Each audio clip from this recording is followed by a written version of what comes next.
Mga idol, magandang gabi. Time check, 9 o'clock in the evening.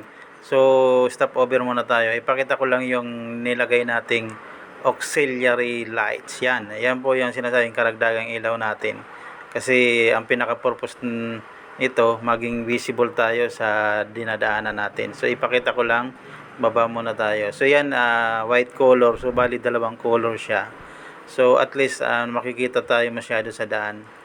So, kung mapapansin nyo, mamaya, ayan. Ayan, yan yung yellow color niya. Kung mapapansin nyo, mababa lang yung ano niya, yung ilaw niya. Kasi hindi naman natin pwedeng itaas yan o kaya gawing headlights.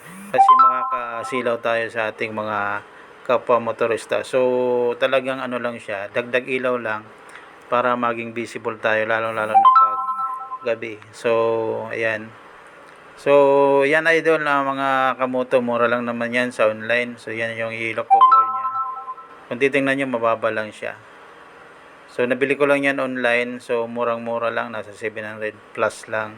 Then, ipinakabit ko na lang para bawas na rin sa sa gastos. Pinakabit ko na lang doon sa kakilala ko. Hindi bumili rin ako ng yung relay.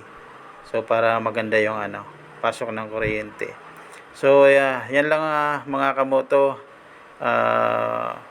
Ingat na lang po lagi tayo sa pagmumotor, lalong-lalo na pag may mga lakad tayong gabi o kaya galing sa trabaho, pauwi, ay inabot tayo ng gabi o kaya tag-ulan. So, malaking tulong tong auxiliary lights na kakabit natin. So, yan, ganyan siya kaliwanag. Ayan.